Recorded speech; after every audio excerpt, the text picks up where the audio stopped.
Bueno. Aquí la polaca, 7:30, hora continental de España, hora continental de España, porque no podría ser de la península. La península en Portugal hay una hora menos, y una hora menos en Canarias, que también pertenece a España.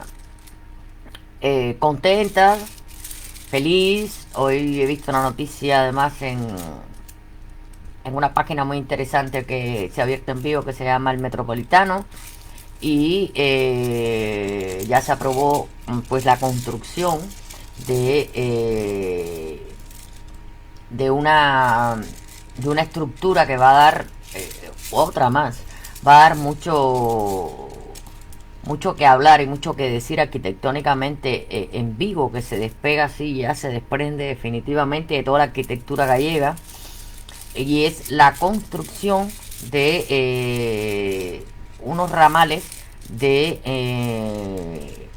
pasos de cebra, eh, y de 4 vías en la ciudad, en varios puntos, que las va a diseñar un arquitecto de Tokio al estilo de esta gran ciudad japonesa, con lo cual seguimos a la vanguardia de todo lo que es urbanismo, arquitectura y, bueno, como ustedes saben, vanguardia de urbanismo, arquitectura, vanguardia de arte, con lo cual estamos a la espera que próximamente esta ciudad pequeña pero muy potente, que tiene un extraordinario museo de arte contemporáneo que es el Marco, pues vuelva a tener las magníficas exposiciones que siempre tuvo, que vinieron de todas partes, de muchísimos artistas, incluso artistas latinoamericanos.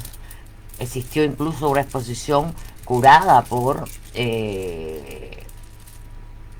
Mosquera sobre arte brasileño, eh, espectacular. Bueno, en fin, que esos son noticias que siempre me gusta dar y que suelo publicar en mi Facebook, a veces publico en la tribu, pero que, bueno, también me mantienen muy contenta. Por otro lado, pues nada, aquí la polaca, saludando a sus polacos todos, a todos los que vienen a escuchar y a estar aquí conmigo para compartir, para seguir de alguna forma desentrañando este lenguaje de todo nuestro arte contemporáneo hasta hoy, y que cada uno vaya replanteándose la posibilidad y la necesidad de que estamos otra vez en un nuevo momento de replanteo. Por eso estas charlas tan incisivas dedicadas al cubismo. Creo que el único que me dejó una pregunta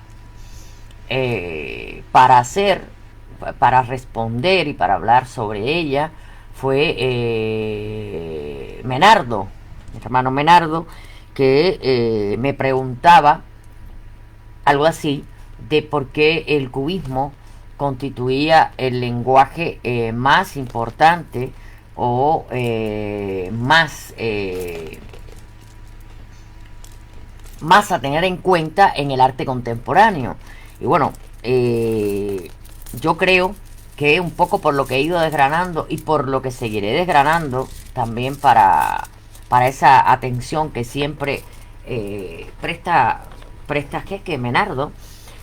No quiero llamarlo Jeque porque quiero que lo conozcan como firma Menardo. ¿Mm?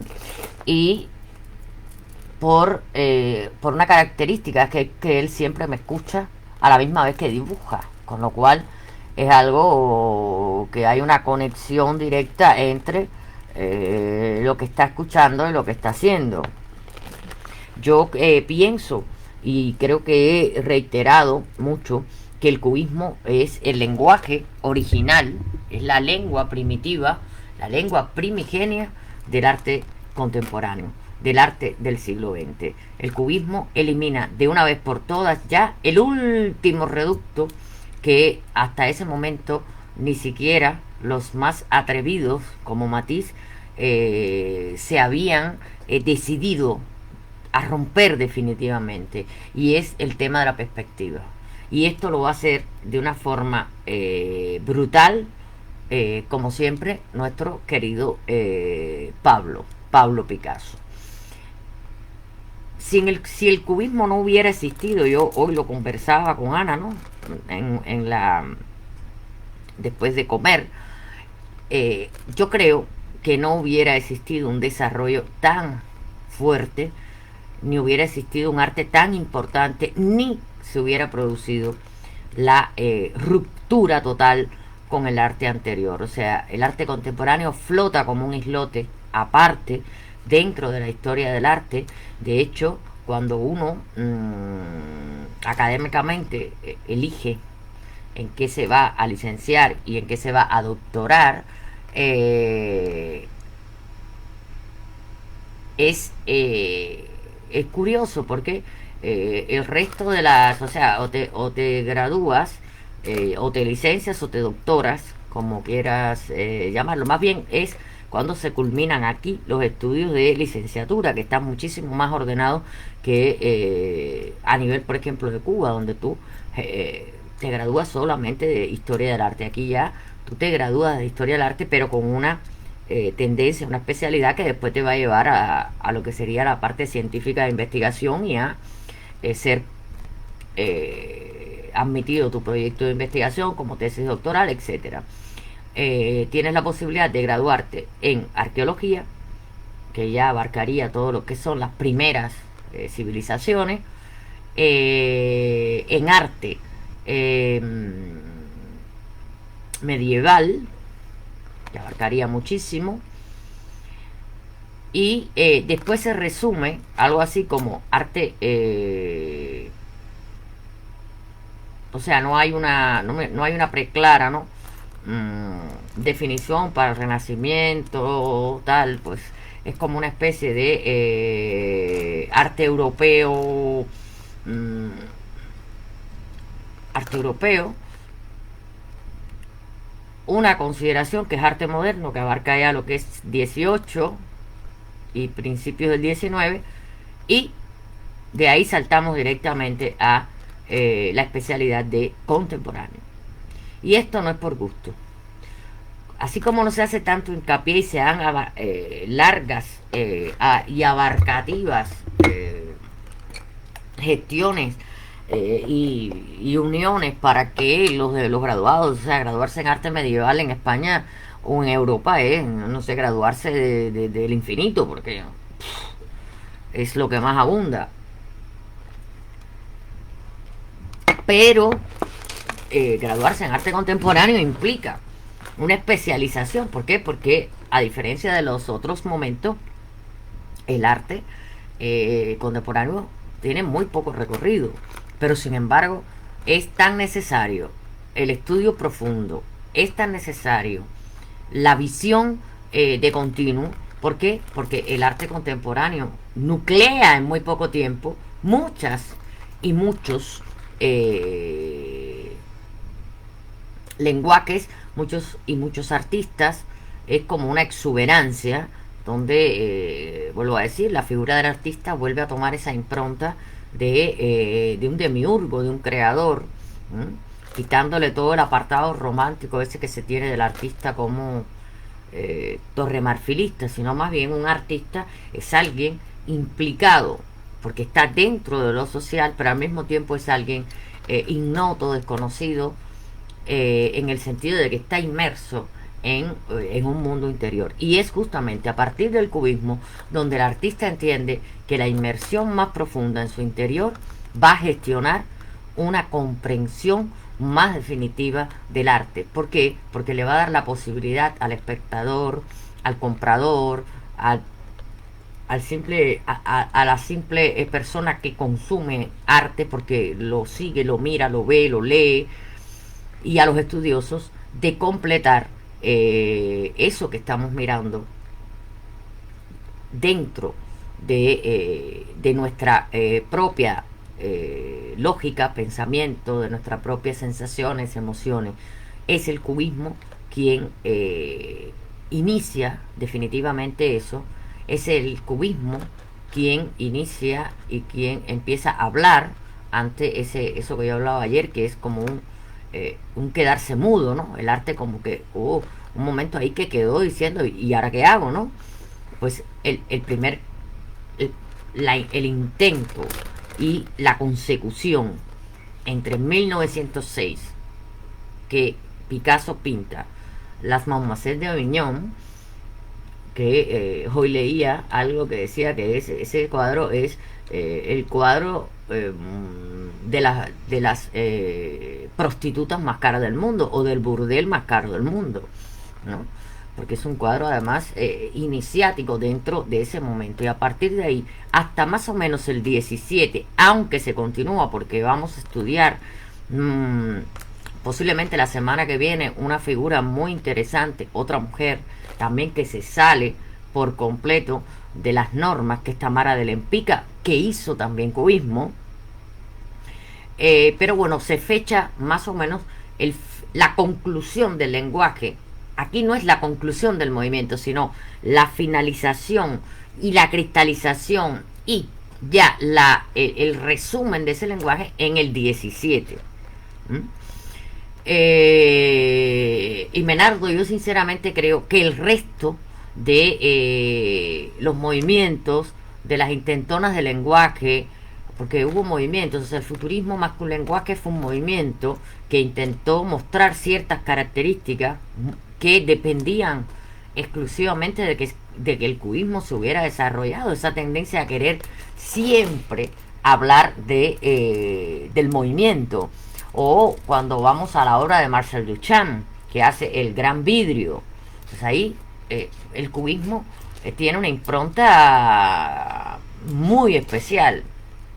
Ya no hablo de su ready-made, pero hablo de su obra. Por ejemplo, de esta obra, de esta pieza, que es súper complicada incluso de ver y súper complicada de replantearse. Es una obra que tiene toda la fuerza del cubismo, o cuando Duchamp hace Mujer bajando la escalera, que es la sucesión de los movimientos de las piernas de esa mujer que baja las escaleras. Si el cubismo no hubiera creado definitivamente una lengua para la pintura, el resto de los movimientos no se hubieran podido desarrollar, porque realmente se hubiera continuado persistiendo con este expresionismo, o esta protoapropiación de un magma o de una corriente, y como hicieron los mal llamados Fauves, que son expresionistas y que se apropian del expresionismo como un lenguaje. Y el expresionismo no es más que una corriente que está circulando permanentemente hasta hoy en todo el arte. Y es justamente el cubismo quien hace que ese expresionismo no sea simplemente algo que un pintor atrapa y plasma a través de un cromatismo, o a través de una composición, o a través de una figuración, o a través de una referencia quizás fuera de lo normal, pero que sigue estando en la realidad, quizás fuera de lo natural, pero que sigue aludiendo a ella, o necesita descomponerla a ella para plantearse determinada denominación. El cubismo sencillamente parte en dos todo eso y comienza de cero el arte. Y lo digo así de claro, comienza de cero el arte. Y esa es la razón por la que yo, y creo que muchos autores han dedicado evidentemente muchos estudios, ya no solo al cubismo. Y es verdad que se ha dedicado mucho más estudio a la figura de Pablo Picasso. Yo creo que es el artista que más libros se le han publicado, que más estudios se le han hecho, que más biografías razonadas, tanto de vida como artística, se han hecho.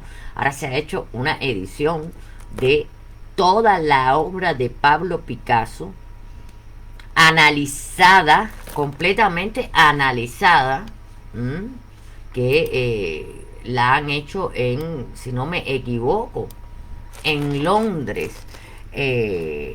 Un libro fabuloso, tan fabuloso que cuesta la minucia de 32 millones de euros. O sea, imagínense qué libro, qué pintores afamados y que han en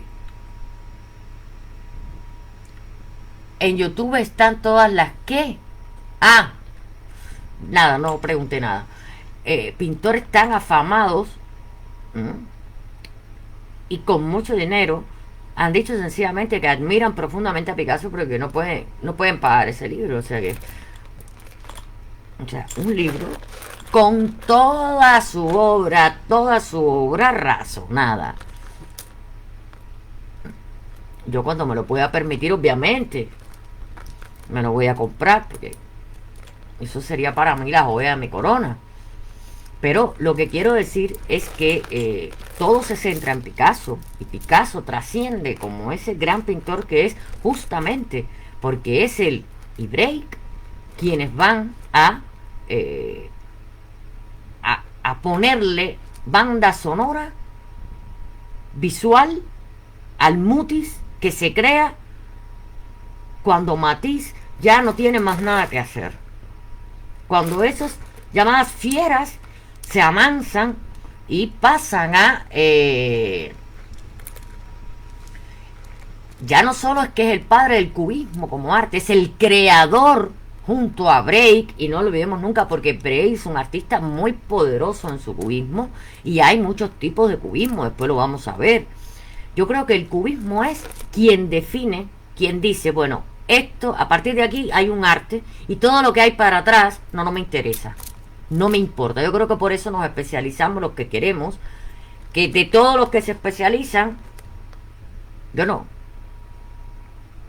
dentro de los que no, dentro de los que entramos por contemporáneo a doctorarnos, entramos 3 de contemporáneo y me doctoré yo en ese momento. Todo lo demás se doctoraba en medieval y en otras cosas, pero en contemporáneo nadie. De hecho, la cátedra de contemporáneo tenía a la única mujer catedrática de la Universidad de Santiago, que era historiadora del arte, y era una cátedra súper pequeña, porque éramos muy pocos los que estábamos con ella. Entonces, eso para nosotros implica que el trabajo es muchísimo, porque no estamos hablando de tonterías, estamos hablando de que, así como todo ese arte para atrás requiere mucha gente, este arte para acá requeriría más interesados en el contemporáneo, aunque parezca un periodo más corto de tiempo comparado con un medievalista.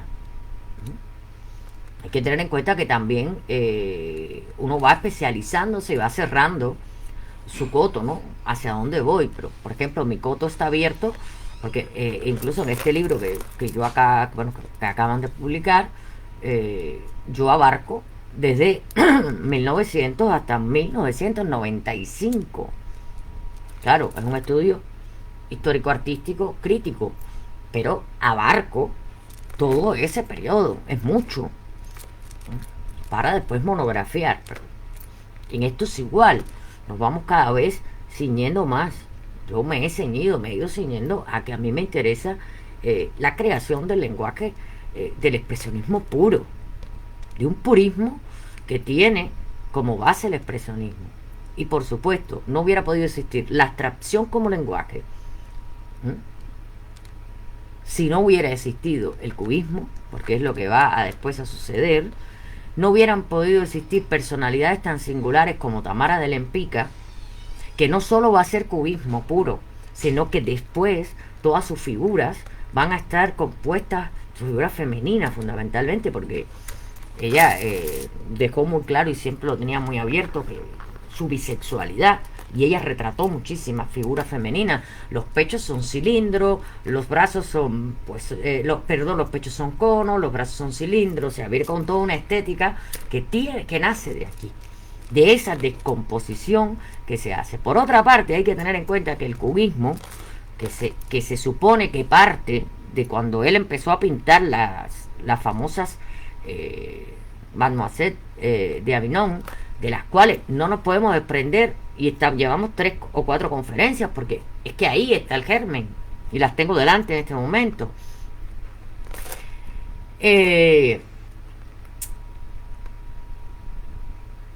Habían ocurrido una serie de acontecimientos muy importantes. O sea, Freud había desarrollado el psicoanálisis. O sea, toda la tendencia hacia el interior. Bueno, con todas las críticas que pueden tener Freud y sus discípulos, y Lacan y los demás, ¿no?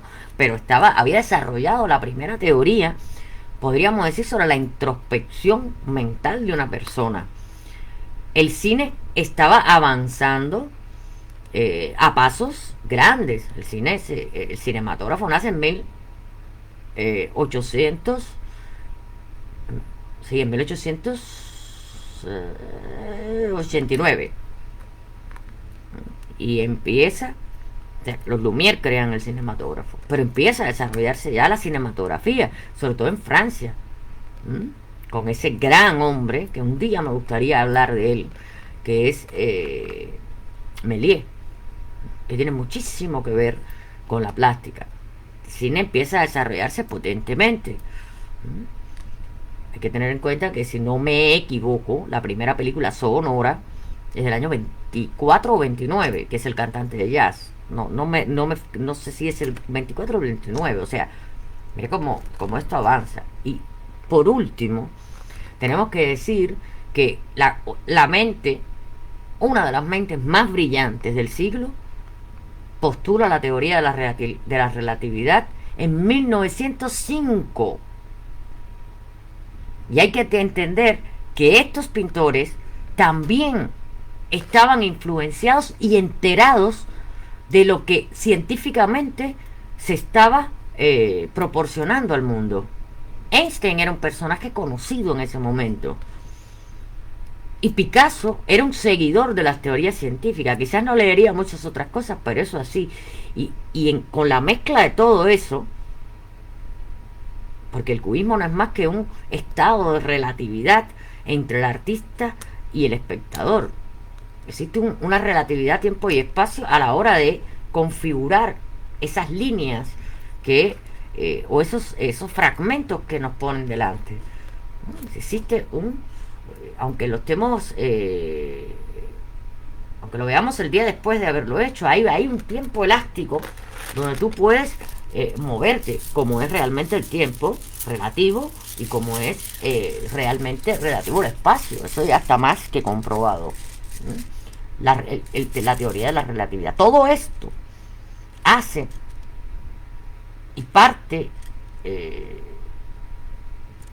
el siglo en un principio a decir: no tenemos más nada que decir. ¿El arte qué va a decir ahora? ¿Qué va a decir el arte plástico?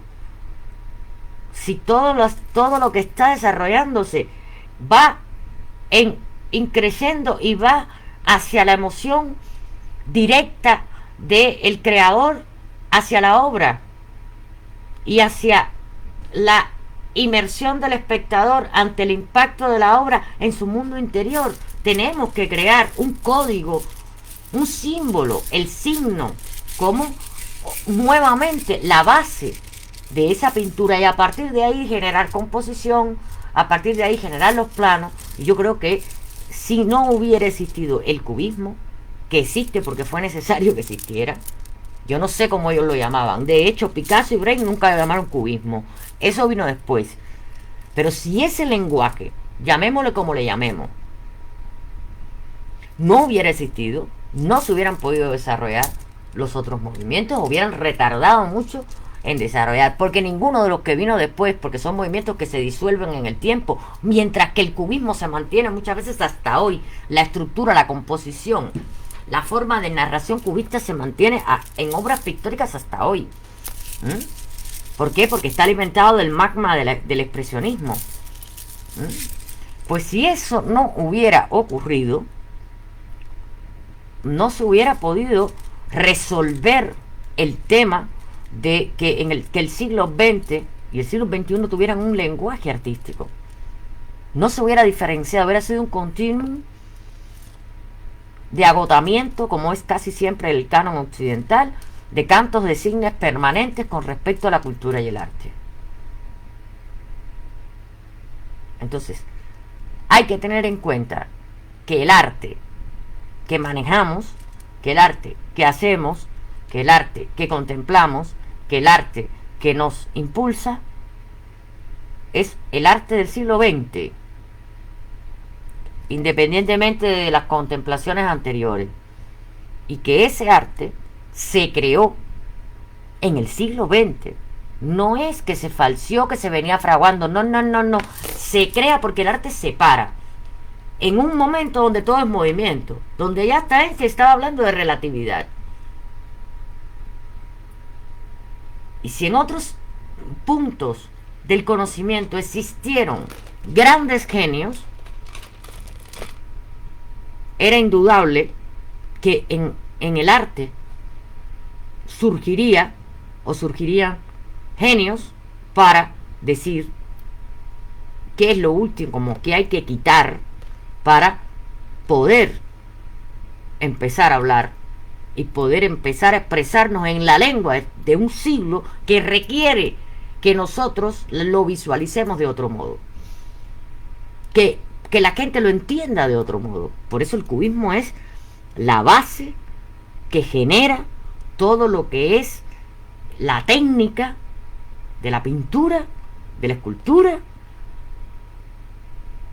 la composición, el plano, la ruptura, la fragmentación, la intencionalidad.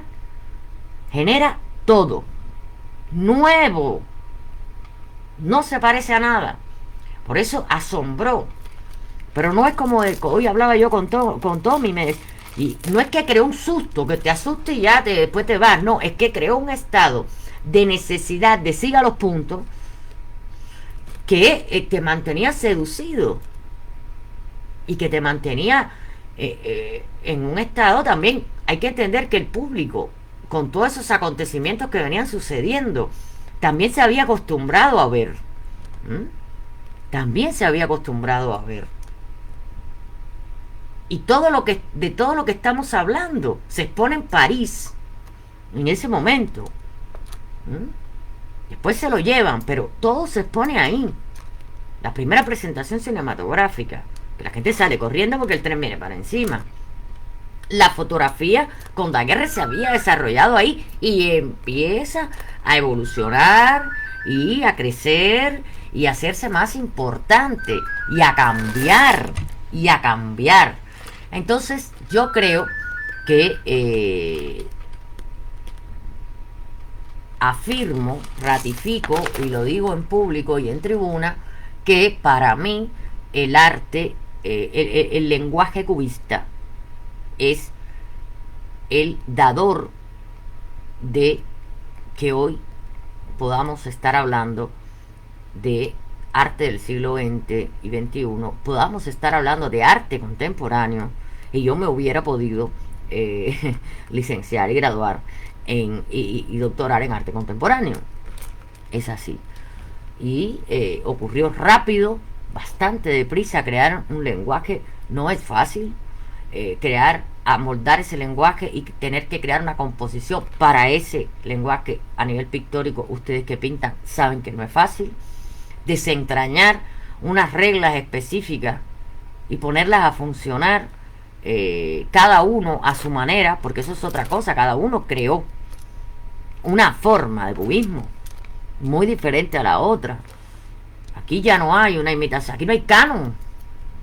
Aquí es sobre las bases de una praxis mental de síntesis. Picasso rompe con la perspectiva completa y absolutamente en las de Moisés de Aviñón, o las Moisés de Aviñón, o las prostitutas de Avinol, como quieran llamarlo. Rompe la perspectiva, aunque insisto, no es un cuadro cubista, es la premonición de que no había más nada que decir. O nos desplazábamos hacia la parte derecha del cuadro y empezábamos a componer y a pintar así, o sencilla y llanamente continuaríamos haciendo obras de contemplación corporal, carnal, y contribuyendo a adornar la nada.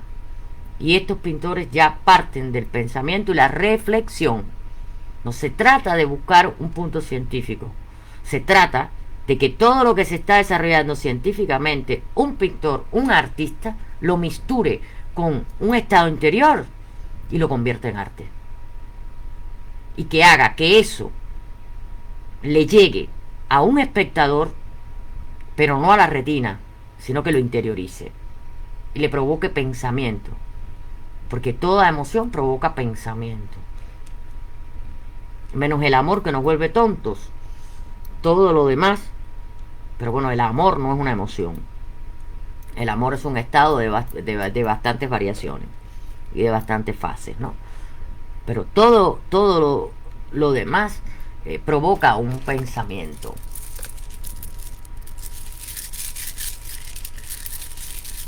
Exactamente, eso los va a definir. Por eso la figura de Picasso se convirtió en un punto central de mirada. Por eso Picasso es tan mirado, tan estudiado, tan buscado y tan mirado con lupa,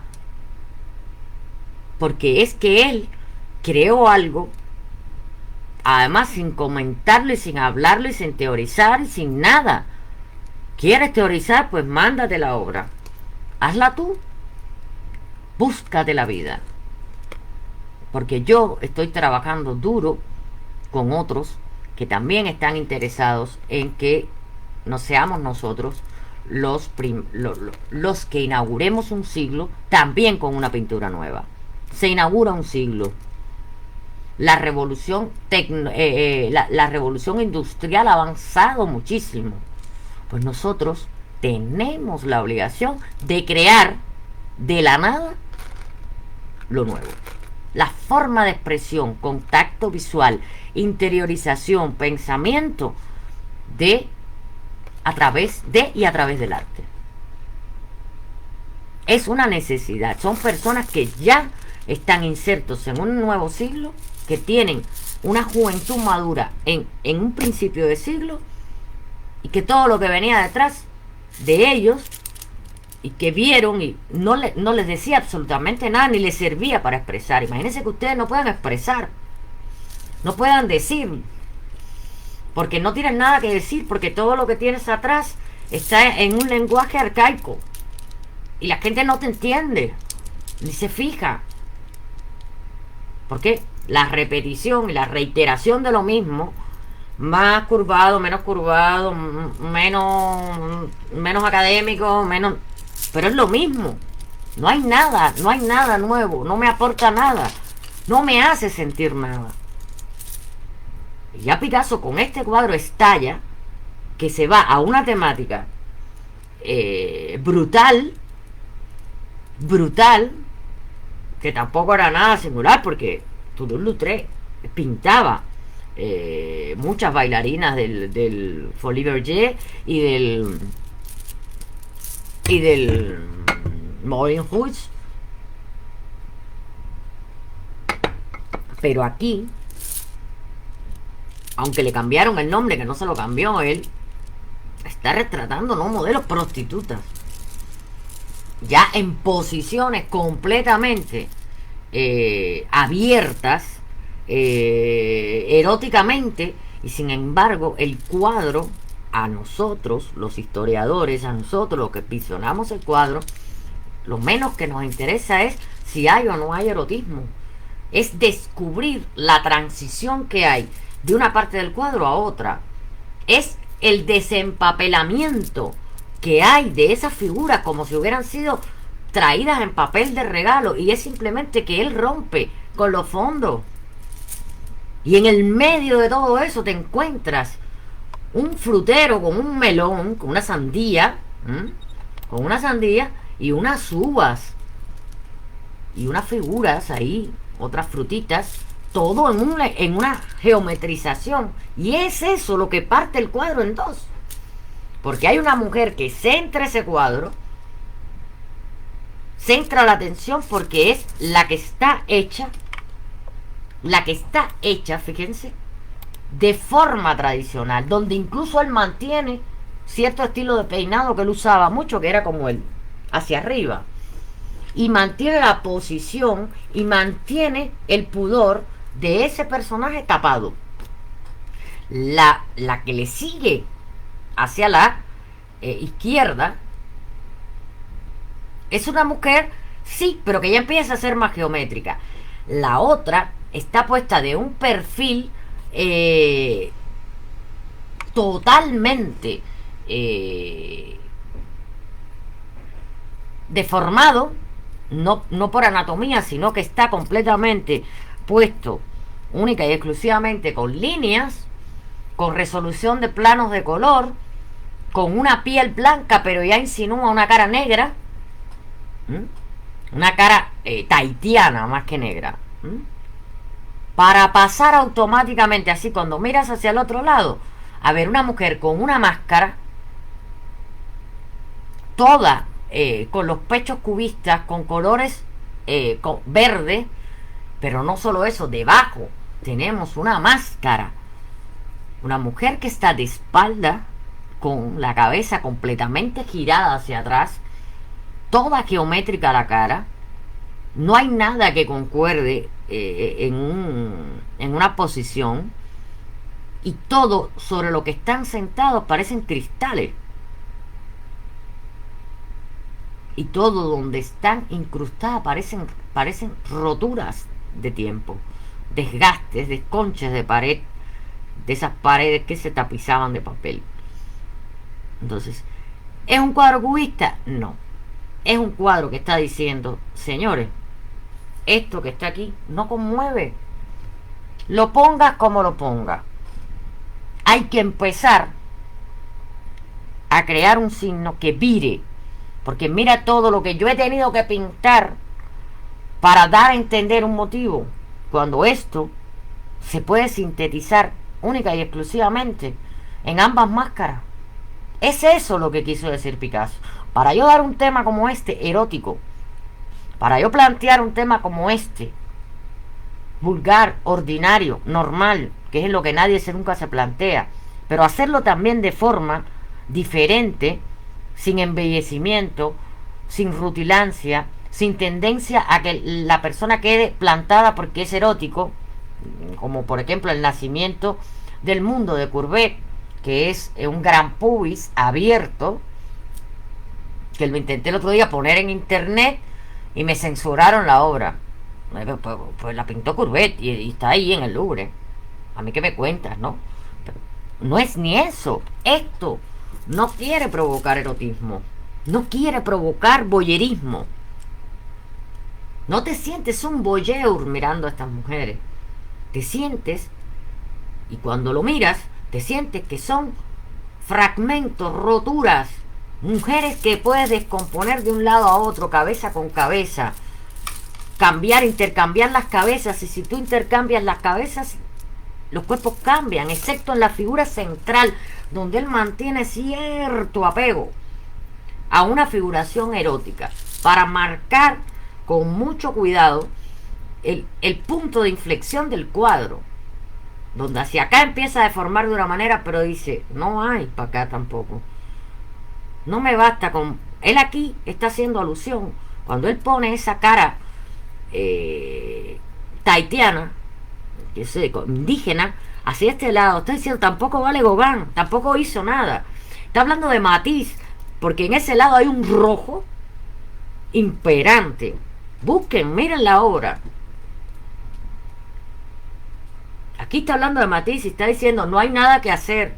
La figura tahitiana tiene una mano bien definida, apoyada en la pared. No hay nada que hacer. Esa figuración no hay nada que hacer. Se mofa de sí mismo cuando bordea ciertas partes de la figura en azul y le da un azul y un blanco a la parte de atrás que despedaza después. Diciendo, ya esto todo lo hicimos. No hay nada. ¿Dónde está lo nuevo? ¿Dónde está lo nuevo? Ni en esta, ni en este ni en estos que empezaron a hacer cambios está, porque están muertos, están concluidos, no tienen más nada que decir. Ya lo que iban a hacer lo hicieron. En esa mujer central que parte en dos, pero cuyo objetivo es simplemente que miremos hacia abajo y que ya las frutas, por como están hechas, nos indiquen que estamos aquí ya en otro momento, que esto que es, cómo están colocadas esas frutas, qué manera tan extraña están, o sea, sin desequilibrar el cuadro, porque justamente eso lo equilibra. Están completamente colocadas de una manera que parece que se van a caer del cuadro. Y a partir de ahí, él empieza a decir, si voy de verdad a alterar la realidad, no voy a ir a pintar una tahitiana en modo naif. Lo que tengo que hacer es descomponer completamente la figura, y la plantea atrás, y partir en dos el alma cuando yo pongo esa otra mujer de espalda con una máscara horrible, y donde está combinando dos culturas, la cultura africana y por otra parte una cultura de tendencia más polinesia, incluso podríamos hablar hasta de ibérica, porque él, y no lo dicen, también, y el cubismo tuvo mucha influencia de la cultura ibérica, muchísimo, de la escultura ibérica, de esa dama de Elche. Si miran la dama de Elche, pues van a encontrar mucha relación también con todo esto. Hay que entender que el cubismo lleva a la pintura sin dar volumen, porque no le interesa, al contrario, aplastando contra el soporte. Toda la tradición escultórica primitiva o tradicional, de cultura primitiva y de protohistoria europea, cosas que se encuentran después. El basamento del cubismo está en volúmenes, pero a ellos no les interesa el volumen, ellos descomponen el volumen, y tú, si sigues la línea del pecho de una de esas mujeres, te das cuenta que es una pirámide, pero él no la completa, él pone un cuadrado en punta. Pues ahí hay una pirámide y otra pirámide. Pero esa mujer tiene un solo pecho. ¿Por qué? Porque ahí están los pechos de ella. O sea que esto es el manifiesto donde Picasso se volvió loco para decir, ya no puedo más, o paso a la otra fase o me ahorco, porque yo no puedo seguir pintando más así. Yo tengo algo, yo veo algo, lo tengo aquí, como si se le hubiera apoderado algo que le hubiera cambiado la visión. Y no se le apoderó nada. Picasso era un ser observador y tuvo la gran suerte de encontrarse con Break, gran artista. No es solo Picasso, el cubismo no se debe solo a Picasso, se debe también a Break, en otro estilo de cubismo. Pero es Picasso con este cuadro quien, como si estuviéramos en una esquinita habanera, hubiera cogido a todos esos que siempre andaban con él para arriba y para abajo y tenían la intención de cambiar el mundo, y le hubieran dicho: hacer esto hay que hacerlo de otra manera, esto no vale para nada, vamos a inventar. Así, vamos a inventar. Y se lo llevó, y cada uno se puso a lo suyo, porque cada uno veía igual. Es nada más que esto. Nunca puede decir nadie que... y hay autores que lo sueltan así, te lo dan en la escuela, en la universidad, y tú dices así: el primer cuadro cubista son las de Moisés de Aviñón. No, perdón, eso no es un cuadro cubista. Eso es un grito de alerta de que lo que está atrás se acabó, que ya no produce nada. Picasso en este cuadro se mofa hasta de él, de su etapa rosa, mete un rosa encendido, se está burlando de él, se está burlando de Gauguin. Burlando no, está diciendo: ¿Qué hizo? Llegó hasta ahí, pero no es hasta ahí donde hay que llegar, hasta acá. Está acá, la descomposición viene más acá. Ya eso nada. Ya estos lo que hicieron fue amanerar, hacerlos naif.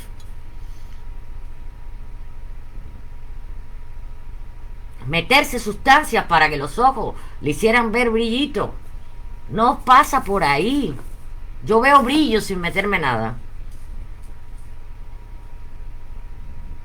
Pero veo otras descomposiciones. Y no tengo que hacer absolutamente nada para verlas. Eso es, este cuadro es un grito de alarma que paralizó a todo el mundo. Tanto que Derain salió corriendo. Sin embargo, no obstante, en el 7, él se presenta junto a Break como cubista. Creo que hizo 3 o 4 obras cubistas, porque dentro del cubismo el nombre de Derain no aparece como ni siquiera como cubista menor. Lo que pasa es que Kahnweiler, en ese momento, estaba gestionando la obra de todos ellos, pero Derain no es un cubista. Break, Picasso y Juan Gris, que hará también cubismo. Y una serie de cubistas menores que lo que harán será tomar todo el exterior cubista y hacer cubismo desde una ignorancia del lenguaje. Van a hacer algo imitativo, por eso se le conoce como los cubistas menores, porque en la profundidad de la obra no está la lección de el cubismo, no está la elección de ese primer texto cubista que hace Break, y de poco tiempo, pocos meses pasa Picasso, y empiezan no a competir, sino a colaborar para lograr armar. Cuando en 1917 decimos que concluye el cubismo, no es que desaparece como estilo, es que por fin se concluyó ese lenguaje. Ese lenguaje está concluido, sigue funcionando, y empiezan a crearse movimientos viendo esa transformación. Y cada uno aporta entonces después lo exterior. El onirismo de los surrealistas, la transgresión de los dadaístas, el movimiento de los futuristas, que estaban más dados siempre a la reyerta ideológica. Todos los sismos que empezaron a concurrir, pero que lo que le agregaron fue exterior. Ahora, el cuadro contemporáneo está compuesto, regido, hecho, sintetizado sobre la base del lenguaje cubista. Y va a dar lugar después a que se instaure también como lenguaje, pero partiendo de él, pero se separe y logre aportar un cambio hacia la fluidez con la abstracción. Cubismo, abstracción y vena expresionista son los lenguajes más importantes para que pudiéramos tener arte contemporáneo. No hay más. Lo demás son aportaciones visuales de temas, de formas, de conceptos. Vamos a tener un surrealismo metafísico como el de Quirico, o vamos a tener figuras como Magritte. Vamos a tener surrealistas como Dalí. Vamos a tener una especie de surrealismo en Lan, en Granel, por aportaciones, todos diferentes. Pero no nos confundamos, sin esto no hay nada. Esta es la base. Piensen que esto es crear una academia nueva. sin pedirle a nadie que venga a la academia a estudiar. Esto es el arte, esto es el canon. ¿Cuál es el canon? No hay canon. No existen los cánones. Ni se permite que se retomen los cánones. ¿Pero quién no lo permite? Ustedes, no. El tiempo no lo va a permitir. Porque ya la gente no ve así. Cuando hay un hombre que está hablando de la relatividad del tiempo y el espacio, con tanta tranquilidad, con un calcetín verde y otro negro, tal y como la expuso. Donde hay una cosa que se mueve hacia adelante de ti a una velocidad que se llama cine. Cuando hay un tipo interesantísimo que se está metiendo en la mente de las personas y creando una teoría sobre la psicología y su vinculación, podrán decir lo que quieran, pero el psicoanálisis que dejó de funcionar, o que no funciona bien, o lo que quieran decir, o que tiene detractores, nos va a permitir también que después venga Jung y hable del símbolo. ¿Y por qué Jung puede hablar del símbolo? Porque primero leyó a Freud, a Lacan, y segundo, porque visualizó mucho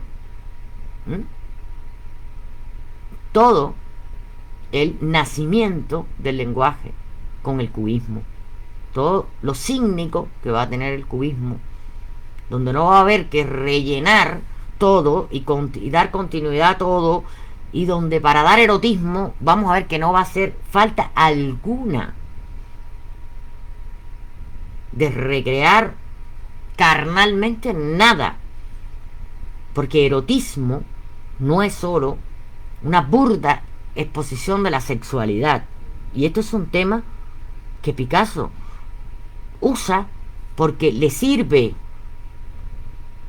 Picasso pinta esto en París, pero lo trae bocetado de Barcelona, del burdel. Él traía esos bocetos porque además Picasso solía hacer dibujos eróticos. Sobre todo hacía mucho que sus amigos estuvieran con las damas de sociales que mejoraban la salud social del individuo en aquel momento y hoy también, y él, por el ojo de la cerradura, o se lo dejaban entrar, dibujaba. Y la última planta del Museo de Barcelona es todo su dibujo erótico. Ahí está Cotó, ahí está Matisse, allá hay un montón de gente retratada, pintada por Picasso, mientras se ejecutaban actos sexuales.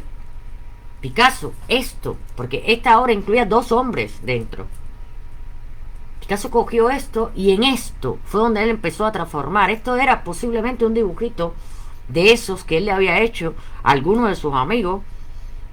Posiblemente Casagema sería uno de los que estaría dentro. Y él borra esas 2 figuras. Por eso es que la explicación del cuadro es que él deja un lienzo ahí y se pone a dibujar en papel, pero se pone a descomponer ese dibujo que había hecho erótico, porque las posturas que él dibujó daban y le dieron el punto de arranque para decir, ¿what? ¿Y qué pasó aquí? Ese es el misterioso cuadro de las grandes damas que posaban para él en Aviñón. Nadie posó, nadie vio, era un voyeur. Además lo decía, pero él lo hacía, lo pedía, yo quiero dibujar. Después, bueno, si se tercia, pero dibujaba. Están retratados todos sus amigos haciendo actos sexuales con prostitutas. Dibujados, todo muy lírico, pero dice Jean Cocteau con todo. Y penes y tal, y posiciones impactantes. Y esto es parte de uno de sus dibujos que él se trajo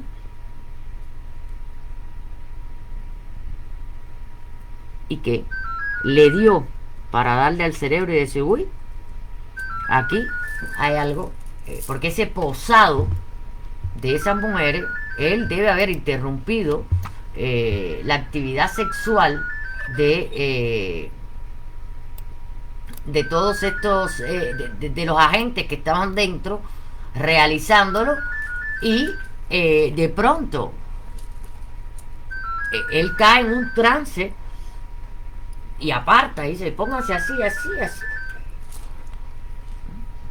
Incluso sospecho que una de las figuras que está sentada, la única que está sentada, es un hombre, pero que él necesita corporizarlo como, además incluso no tiene ni corporización femenina, o sea, tiene un brazo muy grueso, es como una es como una androginia, ¿no?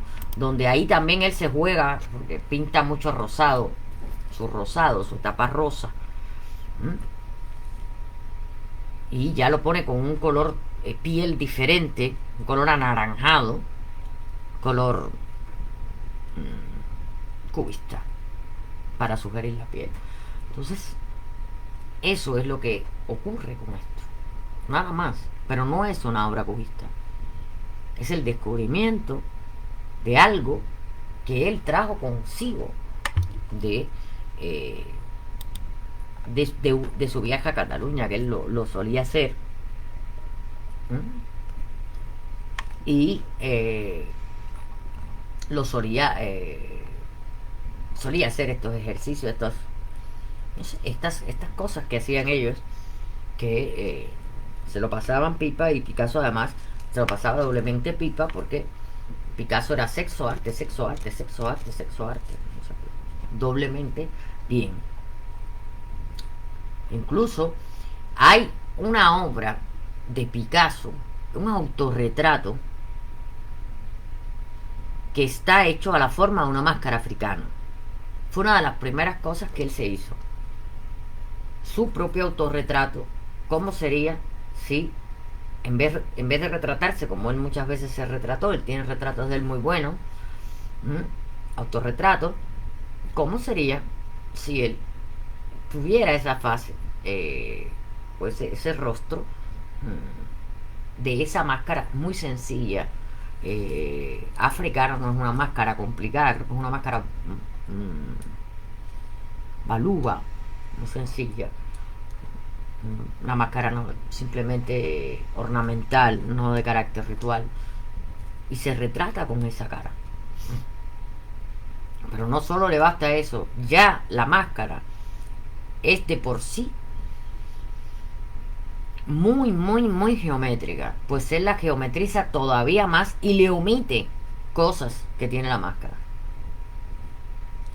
O sea, él ya venía en un ejercicio de simplificación, porque él se estaba simplificando interiormente, porque él estaba concibiendo otra cosa, justamente en el momento en que Bray también ya no podía más y estaba en otra cosa. O sea, ¿dónde? Y sí coinciden. Y coinciden con un chaval muy jovencito que va a ser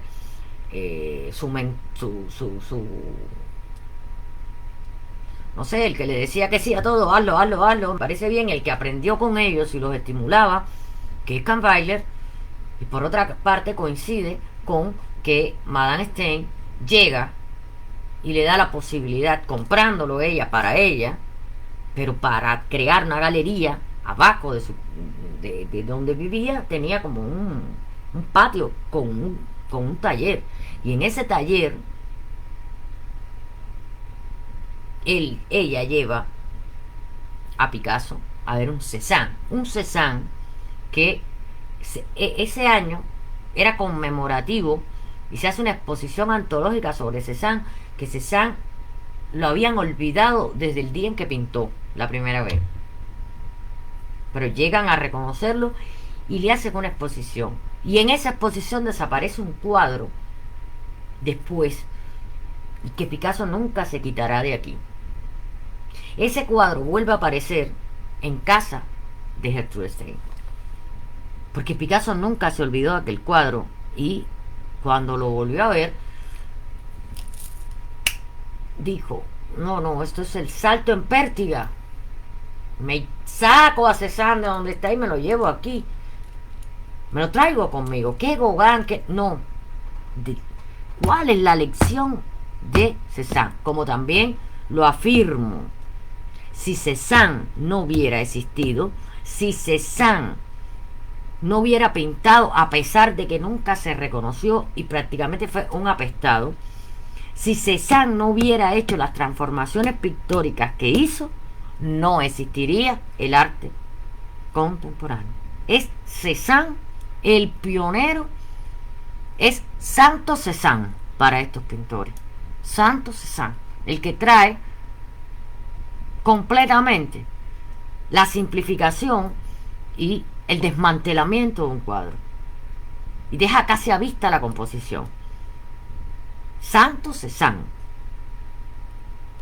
De hecho, Picasso compró las bañitas de Cézanne cuando pudo ya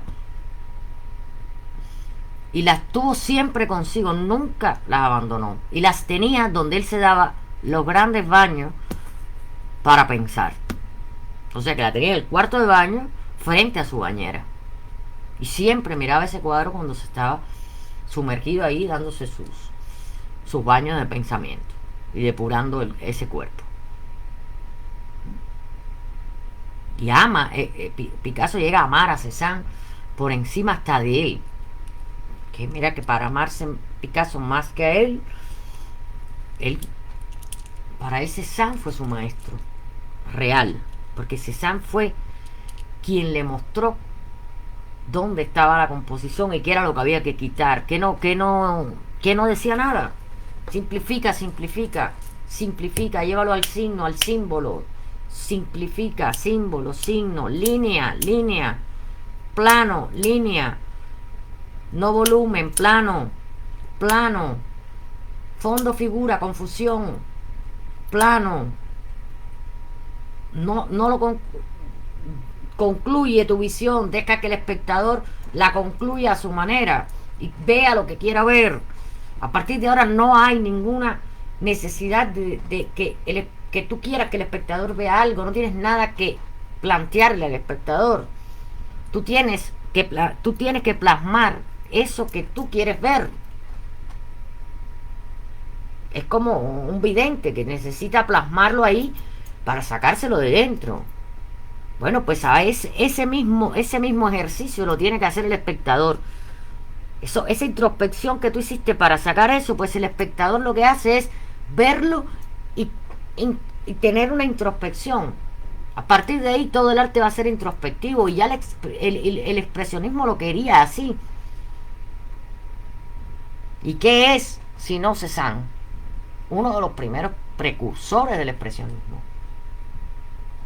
Pero Cézanne es el santo Cézanne para Picasso. Es quien le da el último estacazo a decir, wow. Por eso coloca un frutero en el medio de las Demoiselles de Avignon. Porque Cézanne tiene una obra, que la vimos porque yo la puse en la polaca, que es justamente una mesa muy desbalanceada con un motivo de unas frutas en un frutero, donde él comienza a dar redondez a la fruta. La fruta es plana para él y intenta solamente con pinceladas de luz a través del blanco, todo casi en un ocre, supongo que hayan sido durazno o melocotones lo que estuviera ahí, o pesego, y dándole un poco esa textura terciopelada, pero todo tendiendo a lo plano, a que casi no se entendiera, no es que no se entendiera y no quiero usar nunca más esa palabra, a que casi no denotara qué es. O sea, ¿qué es? Eso es lo que tú ves. O sea, yo logro, también llevo tiempo, pero yo logro, incluso a través de las imágenes de aquí, o las imágenes de un libro, logro sentir el tacto de las cosas. Yo logro, por ejemplo, pasar la mano, en el caso de los pintores de la gallery, yo, en la obra que está haciendo Tommy, logro pasar la mano. En las texturas de María Clever, logro sentirlas en la mano. Sin embargo, en los arcanos de Henry, yo los atravieso, o sea, siento como energía, como que es algo que me lleva hacia otro lugar. En el óxido de Raziel me raspo. Y eso es la sugerencia que el cubismo propone. Le está proponiendo al público partir de cero. Lo que no has entendido hasta ahora, ven, hay un arte nuevo, ven conmigo y empieza a mirar de nuevo el arte, pero un arte nuevo, tu arte, tú eres de este siglo. Pero se acumuló tanto, tanto, tanto, y se excluyó tanto, tanto, tanto, después de todo esto al público. Porque como el mercado entró en un adueñamiento total y absoluto de legitimación de artistas y de ventas y de tal, el público, ¿qué le importa al mercado? Si el público no compra, si el público no sirve para nada, el público no compra. ¿Quién es el público? Inviertan en arte, no disfruten, la inviertan. ¿Quién es el público? Las cuentas bancarias. ¿Quién es el público? Los grandes industriales. ¿Quién es el público? Los que empezaban a poner oficinas de cuello blanco y querían aparentar los nuevos ricos. Ese era el público. Pero esto estaba hecho para llamar al público nuevamente. Y todo lo que habían dejado de entender por todo lo que hubiera podido pasar, te lo estaban poniendo para que fueras tú. Ese es el gran paso del arte del siglo XX. Para que fueras tú quien terminaras tu propia obra en tu interior, que no era terminar la obra del artista. Una cosa es lo que plantea Eco, que hay que además profundizar en ese tema de la semiótica que plantea Eco, que el público cofinaliza la obra con el autor ya en los periodos de esa etapa que le llama la posmodernidad. Pero aquí él no estaba aquí ellos no convocaban a que tú finalizaras la obra. La finalización de la obra era tu propio crecimiento interior a través de lo que lograbas ver. Y le estaban diciendo, si ves y ves, si ves, verás. Si tocas, se te abrirá. Si pides, se te dará. Pero tienes que accionar tú. Ahí empieza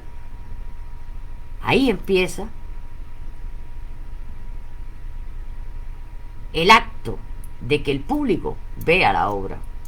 Ahí empieza el carácter legitimador del público cuando se hacían exposiciones en los ateliers. No es quien le comprara el cuadro, no. Ellos necesitaban la reacción. Picasso se impacientaba. O sea, Picasso llegaba a casa de Madame Stein con una obra y venía todo el mundo. A todo el mundo a decir algo. Pero él lo necesitaba. A él le importaba si la obra le iban a comprar o no le iban a comprar. Daba igual. Y si en ese momento tenía que meterle un rayón porque, sí, es verdad, pum. Lo necesitaba.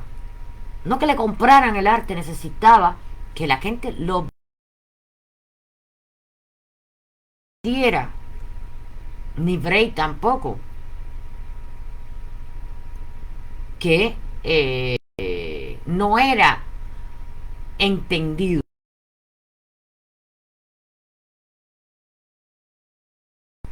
Quizás no me hago entender. Eso que desarrolla una obra buscando siempre en la simplicidad hacerse entender, no pensar que el otro es imbécil, que es lo que ha pasado, pensar que el público es subnormal y que se traga cualquier cosa. No, Picasso pensaba en, si no me entienden no me importa, no, esa gran producción, ese gran trabajo sobre la temática es, me estoy haciendo entender. Y cuando uno se pregunta, me estoy haciendo entender, es porque quieres que las personas comprendan algo, o vean algo, o sientan algo que tú ves que de lo que tu alrededor carece y que lo aportas ahí. ¿Y cómo lo veo? noches en vela de zozobra ante visiones, ante cosas. Eso es el gran otro logro de esta generación. Esa generación que fue privilegiada porque le dieron lienzo, le dieron el aire en blanco. No había más otra cosa que poner. El aire está en blanco. Ustedes decidirán soporte, pigmento, composición. Se lo exigió la vida, la época. Se lo exigió la honradez. Se lo exigió el genio. Se lo exigió el ser artista. Se lo exigió la forma en que ejercían su trabajo. Se lo exigió la forma en que amaban lo que hacían. No la competitividad, ni quién tiene más dinero, ni quién colgó más cuadros. Partiendo del hecho que en ese tiempo estar en un museo era poco más que para estos nuevos creadores de lenguaje y creadores de un nuevo arte, poco más que una ofensa.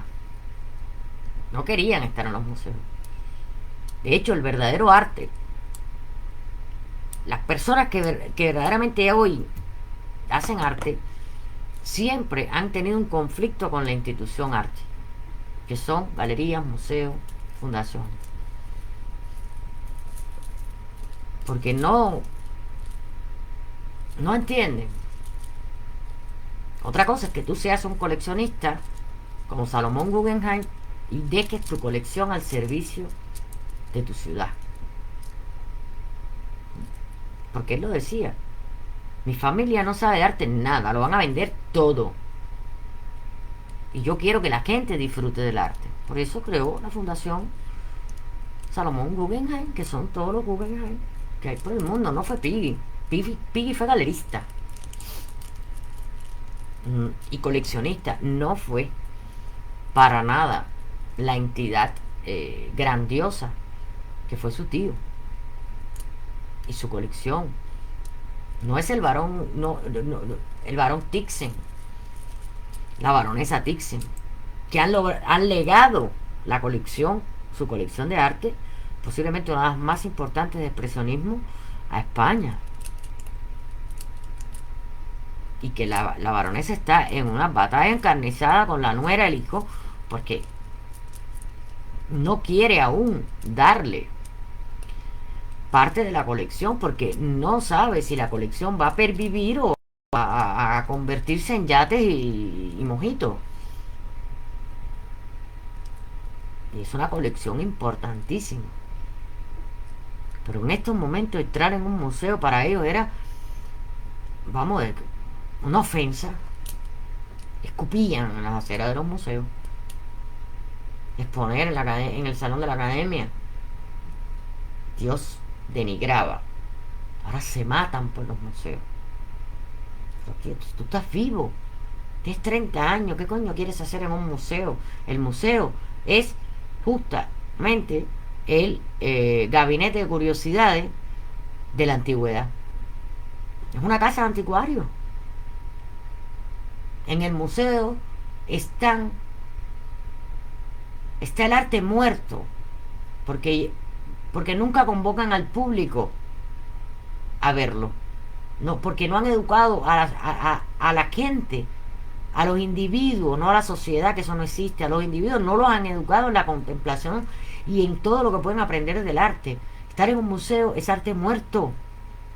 Es como contarle, como decía Boyce, como contarle la historia del arte a una liebre muerta. Es estar muerto, petrificado, inamovible.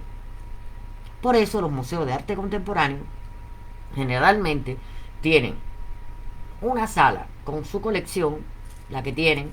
Este de aquí de Vigo tiene la colección Atlántida, que fue el movimiento que se generó en los 80 aquí, en la movida, y casi todos los pintores son excelentes.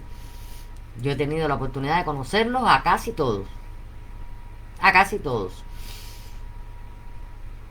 Y lo que al tener tan poco fondo, lo que ha recurrido es abrir las puertas para traer exposiciones. Y entonces, pues, es algo que está vivo porque se mueve. Pero estar en un museo, o sea, jamás, no hay un cuadro de Picasso en el Louvre. Los Picasso tiene una casa museo en Barcelona y tiene un museo en Málaga, su ciudad natal. Y tiene un museo en París. Pero no es una institución de museo, es una casa donde ahí está obra de Picasso. El de Barcelona es todo un edificio. Es una fundación, realmente. Como Miró tiene su fundación también. Pero un museo, como algo institucional, es algo muerto.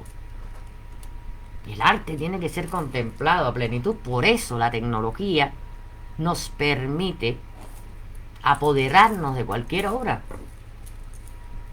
Ver cualquier obra. Acercarnos a la textura de una obra, a una firma, a un trazo. Y eso sostiene análisis. Yo no necesito ir a la fuente original, porque la tecnología se ha desarrollado tanto que permite que podamos observar. La tecnología del propio libro impreso de arte se ha desarrollado tanto que con una lupa, como tengo yo, una lupa profesional, que tampoco es algo del otro yo, que es esto, ¿no? Que es una lupa láser. Yo en las páginas de los libros de arte, aquí, mírenla aquí, con sus luces encendidas, yo concentro y veo veo la rugosidad más, veo todo. Una lupa láser. Esta es una lupa para mirar cuadros. Ya no tienes que ponerte un coso en el ojo. También te puedes comprar las gafas, que son como de cirujano, para mirar, pero para mirar lo que yo quiero mirar. Pero yo ahí contemplo hasta la textura, el tipo de textura que tiene una obra. En un libro, porque ya la calidad del laminado de los libros de arte, cuando tú compras libros de arte, es muy específica en su reproducción. Pero ya te lo permite esto. Cuando tú entras a una página donde te muestra una obra, no cuando tienes que hacer un paseo virtual horroroso, como el otro día que me convocaron a una, y me pareció interesante, la obra de lejos la vi más o menos, pero cuando me acerqué a la obra, cuando le di para acercarme, la obra se salía por abajo del marco que le habían puesto. Y digo, pero estos no enderezaron esta realidad, ¿o qué pasa? Dije, pues no veo nada porque se me desfiguró totalmente, pero además veo que mientras más me acerco, los pedazos del cuadro se salían por el marco, porque sí. Y se le pusieron su marco, pero no le dieron que para que tú te acercaras el marco se agrandara también. Entonces la mitad de la obra se salía por abajo. Y no se veía nada de la textura de una obra. Entonces, así las cosas, pues vamos a continuar. Espero, yo he dedicado casi toda mi conversación de hoy a Menardo, porque fue la persona que me preguntó específicamente, me lo mandó por mi WhatsApp, una pregunta concreta. Creo que yo le he respondido. Si no es así, me lo dice Jeque. Creo que te respondí a lo que me estabas preguntando. Creo que continué ahondando.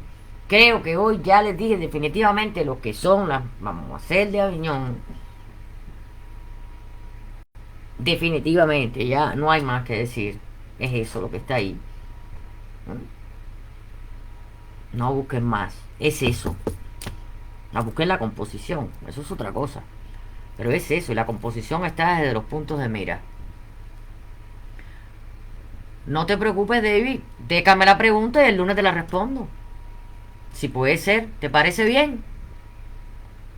Tú siempre me puedes preguntar. Me la dejas que yo te la respondo. Todos pueden preguntar. Ya se los dije.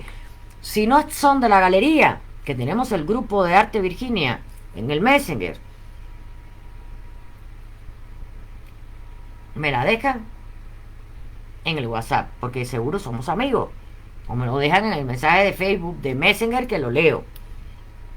Pero los artistas tienen todos los tipos de circuitos para comunicarse conmigo. Mi WhatsApp personal, el grupo de WhatsApp, el grupo que se creó nuevo ahora de Virginia y sus artistas, el grupo de los artistas de la plataforma, todo.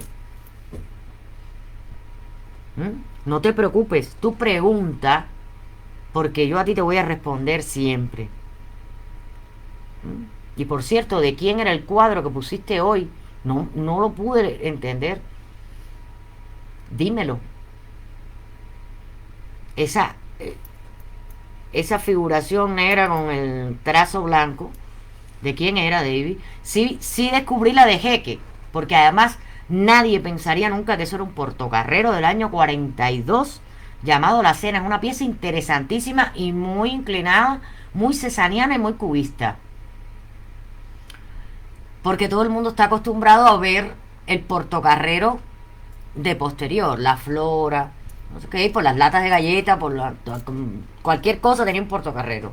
La ciudad, o sea, el portocarrero dejó de decir, mira, ah, ya, me gusta.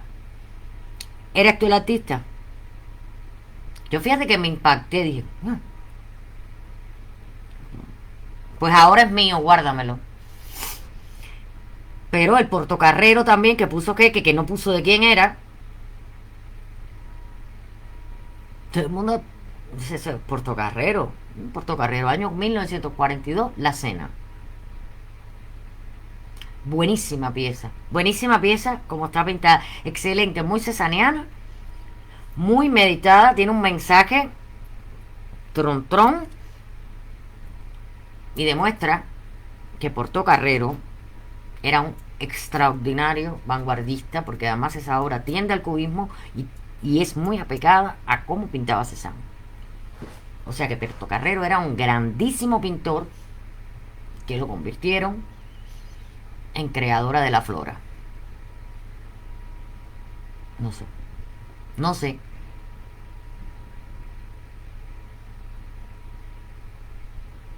De las galletas de Pinocho. No sé de qué galleta era, pero yo sé que en cualquier parte aparecía o una gitana tropical o una flora de... Pero Menardo me sorprendió con esa obra. Digo, mira, Portocarrero. El Portocarrero de verdad. Ese es el verdadero Portocarrero. Para mí. Y algunas piezas que hizo después sobre la ciudad en ese estilo así. Pero Portocarrero era un tronco de pintor afiladísimo en el cubismo y muy vanguardista, muy cesaniano, muy gran pintor, de los grandes, de verdad.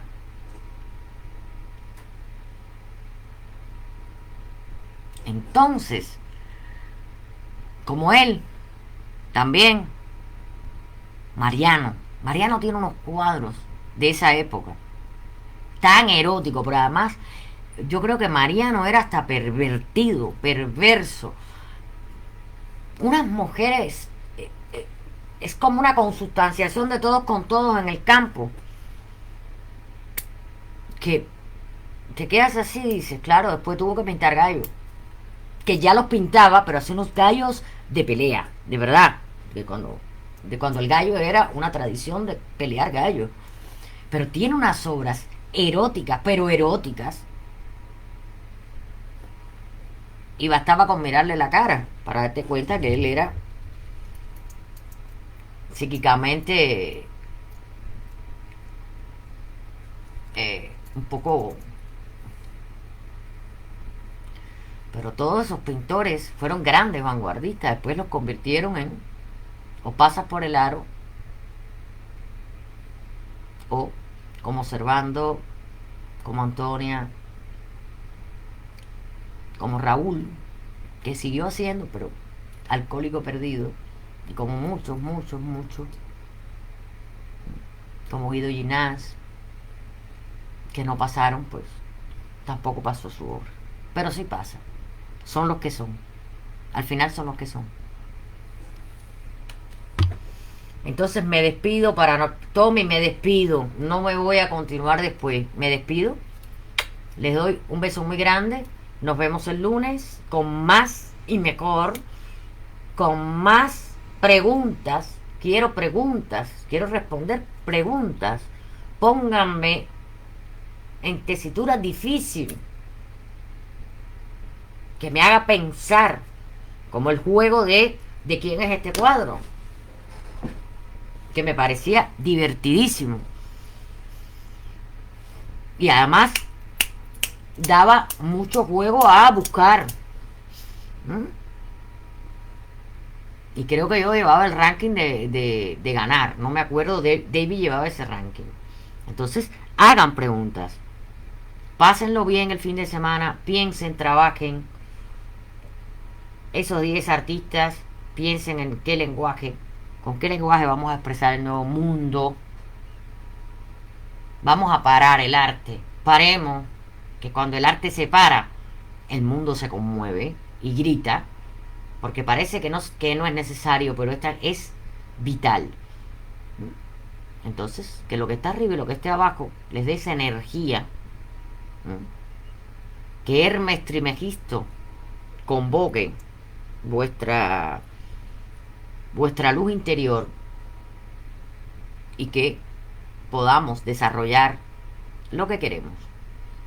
Sobre todo mostrar al mundo cuál es ahora el interior de cada uno, que seguro que es muy distinto al de Picasso. Un abrazo, los quiero, gracias por estar aquí y por acompañarme. Gracias a los que me pueden ver solo un momentito, gracias a todos. Gracias a los que me ven después, yo sé que Raciel me ve después. Henry no sé si me está viendo, supongo que sí. Y los quiero mucho.